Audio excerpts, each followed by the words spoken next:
Daredevil Born Again has now concluded its 9-episode first season on Disney+.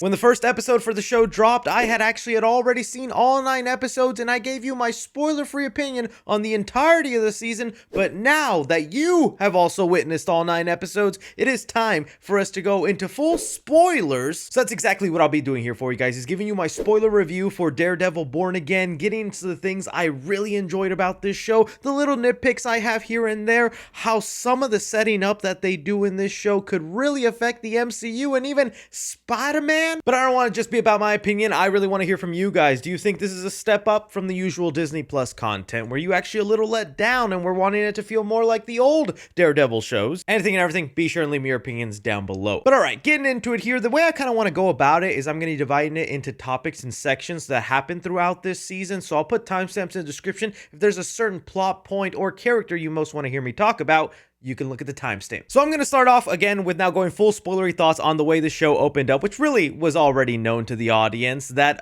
Foggy was going to die. Obviously a giant controversial choice, and I was not happy about it when I first heard about it, but everything that it led into for the remainder of this season, I'm sorry, I think it was worth it for Foggy to take them bullets. Not only was the scene itself just so riveting and well shot, I know people have had complaints about the excessive CGI and making Daredevil a little too acrobatic. To me, I love that stuff and I don't mind it. Heck, we even got told from creatives involved with the Netflix version of Daredevil that that's also exactly how they wanted Daredevil to look, but the Netflix show did not have the money for it, and now we actually do, and I'm very happy with the acrobatic, flexible Daredevil. But I think I also want to bring up the clear and evident thing that happened in this season that did leave to some people being mixed, because it wasn't all love. I saw a lot of people kind of not too happy with some things going on, and that's because season 1 was really battling with the old creative vision and the new creative vision for this show. Some of you guys might have seen that like 4 episodes in, Kevin Feige was not happy with the way this show was going, fired the people that he had making the show,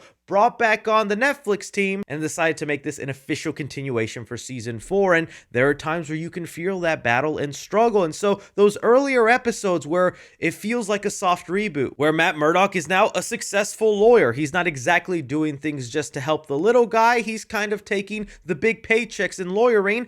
Was interesting to see. We have what I believe are like Foggy and Karen replacements that have little supporting roles that I don't think added all that much to the story, but put Matt Murdock in a new position. It was all for sure very hard to get used to at first, but the way the show paralleled that with Kingpin also wanting to get rid of his mobster ways, actually kind of addressing the weird things that he went through in Hawkeye and Echo, that led to some of the best arcs this season. It was so cool seeing little things chip away at Matt Murdock and Kingpin where they would slowly start going back to their old ways. That was for sure a big highlight for me. So focusing on one half first, Kingpin with Vanessa. The stuff they decided to do with Vanessa this season, blown away by, because if you would have told me beforehand, hey, Vanessa this time around, she cheated on Kingpin, they're gonna go to couples therapy, and there's gonna be moments where Kingpin is kind of a wimp with Vanessa and whatnot, I was like, oh no, what have they done to my king? But again, you kind of let the story play out, and I thought Vanessa was one of the most fascinating parts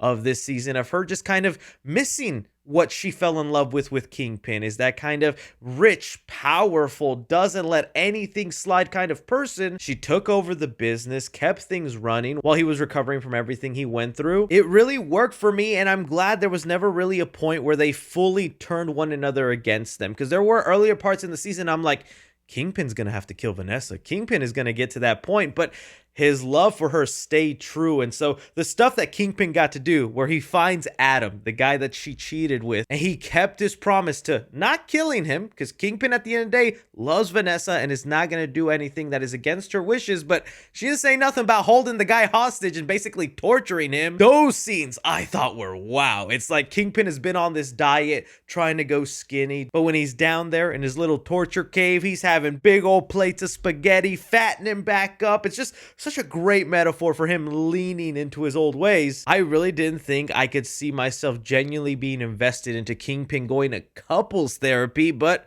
it worked. I thought it was a good, different dynamic for those two characters, and it brought something new to what it could have been a really tired, repetitive relationship. When getting on to Matt Murdock, on the other hand, the things that, triggered his transformation back into Daredevil, the White Tiger subplot. Easily one of my favorite little story arcs of this first season. So he comes in contact with the White Tiger, Hector Ayala, who when he puts on this medallion gains these powers, and he's just been a vigilante out there. But because he stepped in and was trying to help somebody who actually turned out to be dirty cops, he is now trying to be framed for something he didn't intentionally do. And all of that's so good, and they use the MCU to their benefit, because I love that courtroom scene where Matt Murdock is arguing for the White Tiger and trying to do everything he can to get his client off, because that is justice, and he's just casually talking about a superpowered being putting on a medallion, wearing a suit. It's like, yes, this is the benefit of the MCU, not having a jury going, their superpowers? They live in the world of Avengers and heroes every 10 seconds. A court case like this is nothing. And there was something so satisfying about the first scene where Daredevil kind of lets the man in red come back out, where the dirty cops are going to kill him because they let a witness go, and he just is forced to fight back and survive. Oh, dude.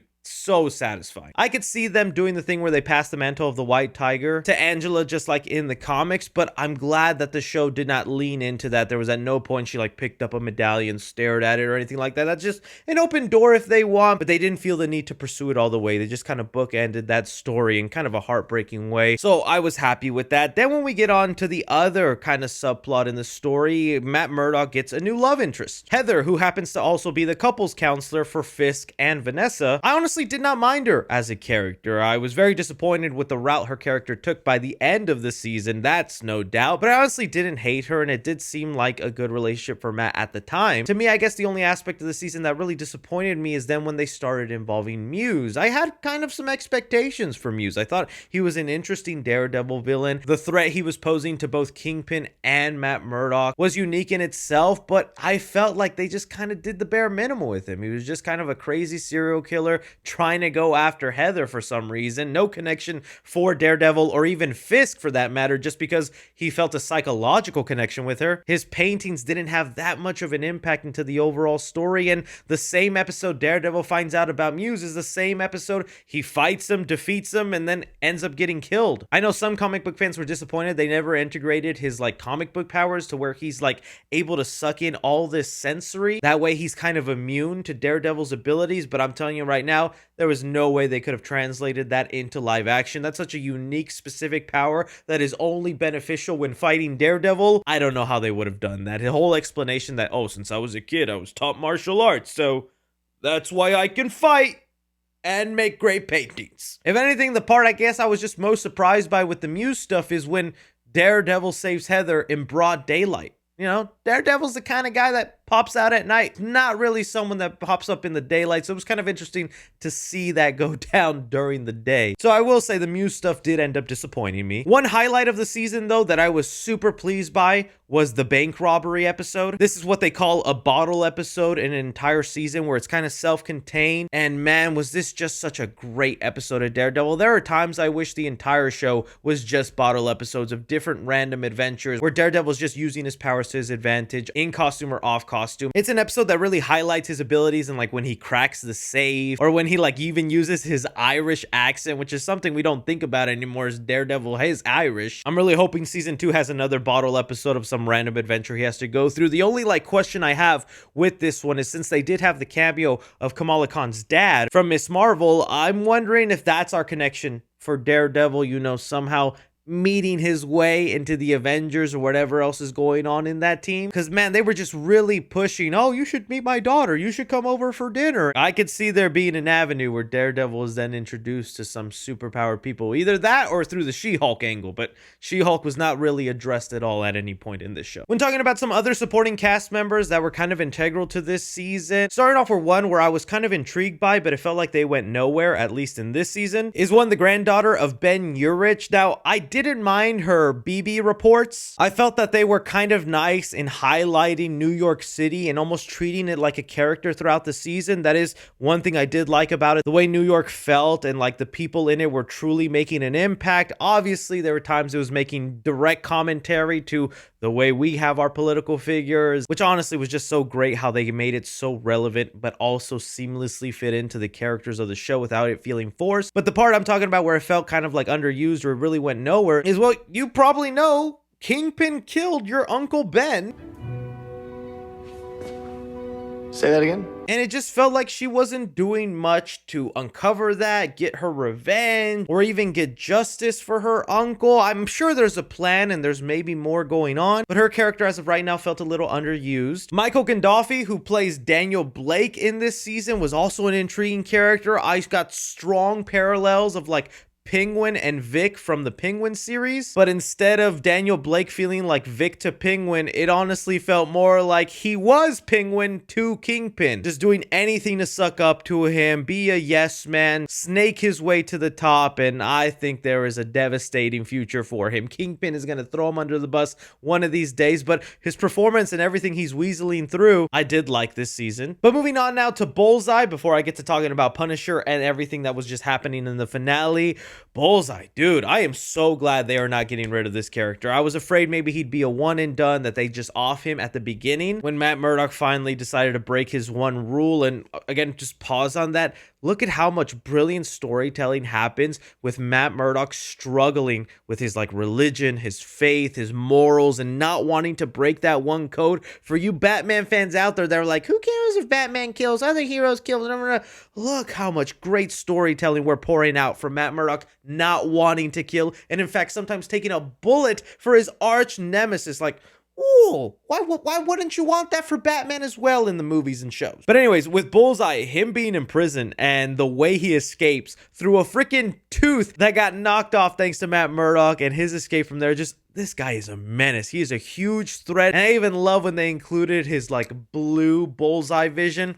One of the also disappointments of this season. I thought with that Disney Plus money, we would finally be getting Daredevil sonar vision. And while they did do some unique things with the camera and sound, I still want that sonar vision. I need it to come someday. Bullseye got his vision. Let's give Daredevil his sonar vision. But I genuinely thought it was a great reveal that he was actually working under Vanessa. And he was just really upset how they just left him for there, and he's not going to let that slide. So I'm even more curious to find out how much Bullseye will become a factor in season 2. But okay, let's get to talking about Punisher Jon Bernthal. Man, was I happy to see this guy back, and even more happy with Daredevil Born Again finally being Marvel full frontal into the rated R category. Yeah, there was rated R stuff in Deadpool and Wolverine and some gory things, but I think this is the most violent and bloody Marvel has ever been, and I'm glad they didn't censor it down. And heck, let's just talk about it. That one extremely wild, brutal kill, I was shocked whenever Kingpin had his hands on the police commissioner and just crushes his head like a watermelon. I thought he would just kind of pop, or we'd see his eyes start to bleed a little bit, he'd faint or pass out. I was not expecting full-on jaw-breaking and the insane gore on screen. That is the goriest scene in anything Marvel. In fact, like I've said, so many horror movies would not go that far. I think I have to censor it for YouTube if I'm showing it to you right now. Bravo, Marvel, and I can't wait to see what you top next. But getting on to the Punisher, some things I loved and some things I hated. I'm gonna get into the things I was kind of disappointed by. One, the amount of Punisher in the show. He shows up for a little bit early on in the season. They have a great little pep talk and argument. That dialogue between Daredevil and Punisher will just always be chef's kiss. You come at me with that horse shit about saving lives. How about that friend of yours? You save his life. Those are such great written characters in there, but for him to then just show up in the finale with a haircut and everything all seeming fine because he got a call from Karen to protect Red. Okay, fine, whatever. I was just happy to see Daredevil and Punisher now side by side killing some dirty cops. It does seem like Daredevil has given some more leeway to how much killing he's allowed to do, because Daredevil wasn't stopping Punisher all that much. But the part I guess I was kind of disappointed with is I was so excited throughout the season about this dirty cop angle and these people using the Punisher symbol to be their own thing, thinking that they're doing what he wants and representing. It's very real life stuff where people are using the Punisher symbol for their own agendas, and it would all be stuff that Frank Castle would never agree with. And so whenever Daredevil first brought it up to Punisher, that's like, hey, someone's using your symbol, killing people in your name, and he doesn't do anything about it. He doesn't. He just sits back and goes, I got other work to do. I'm handling stuff. And there's a board of all of these things where it looks like he was trying to uncover the death of Foggy and Vanessa's involvement. If not, maybe there's other things going on there that we'll later find out in his own special. But he just kind of let those dirty cops be and whatnot. And I was like, Frank Castle wouldn't do that. If somebody's using his name, his symbol, to do actual awful dirty work, he's gonna step in. So it kind of sucks that it took a whole season and a call from Karen to him finally just to do something about these dirty cops. It was nice when the moments he got to take them down and kill them, but it didn't feel like he was doing it to teach them a lesson. He was just doing it as they were more an obstacle in his way. And even when they got him in the chair at the end of the season and they're kind of pep talking him and telling him, hey, we're doing what you like. We're inspired by you. So how about you join us and we can all do this together? I was looking forward to another deep, well-written conversation, and that gets cut off short, and we don't really get that. I was even more shocked that they let him live and they just throw him in a cage underneath Kingpin's lair. That's where it started to feel a little cartoony and goofy to me, and I'm like, what are we doing here? But whatever, it's going to lead into Punisher getting his own special, basically going to be a mini movie, and I'm sure we'll get a lot more Frank Castle-isms in there, but that is kind of how I felt about some of the Punisher stuff in here. Getting on now to the overall finale, people have pointed out and are very much right. This was announced to be an 18-episode season. That's what it was whenever they first announced Daredevil would be coming back. And one of my biggest gripes with this last episode is, yeah, it was front-loaded with a lot of action, a lot of cool visuals, but then when it came to that like satisfying punch or even book ending this first season on a close, it instead did the Marvel thing of leaving off a cliffhanger, so many plot threads unanswered, and things that'll hopefully be touched upon in the next season, which is a thing that I think they honestly didn't do back in season 1, 2, or 3 of the Daredevil Netflix show. Yes, there'd be small teases to continue on for the next season, but they would wrap up a lot of storylines, have really satisfying endings, and this, I think, again, is that opposite. So many storylines open and only just a few things wrapped up to close off the first season. I got very excited when Daredevil was talking about, I got to build a team together to take Fist down. And I guess my Marvel brain was like hoping to see Spider-Man or other heroes in that bar, but it's a lot of the characters that we met throughout the season that'll somehow put their brains together to take down Fisk. I was really thinking about once the season was over and everything Kingpin was doing with New York with outlawing vigilantes and really putting a ban out there and even convincing some of the public of New York that vigilantes are bad is, dude, how easily could they have swayed that into a Spider-Man 4 storyline? Like, for real, they have that set up so perfectly that if you jump into Spider-Man 4 and we're having this vigilante task force, who all they have to do is just go after people wearing masks, whether you're doing good or evil, how then would you not team up with Daredevil? How would you not then have Kingpin want to go after Spider-Man and Daredevil together? Kingpin can even hire a couple of goons to go after him, whether Scorpion, Shocker, get Vulture out of prison, give an upgrade, and have him go after Spider-Man. They just put it on a platter for Spider-Man fans, and we have no idea if they're going to take advantage of that storyline. All in all, though, I'm still very happy, and I can't wait to see season 2, even more so because it'll be more of a focus season, because this season was half old creative team, half new team, trying to blend a season together. Season 2 is going to be all new team, making a complete story, and some of the set photos that we've gotten seem to paint for a really interesting season. I hope it goes well. I throw off to you guys, what are some things you loved and disliked about Daredevil Born Again? Favorite moments, least favorite moments, what they could work on, anything and everything. Be sure to like, subscribe, follow me on Twitter at 3C Films or on TikTok at 3C Films. But as always, I'm Chris. Take care.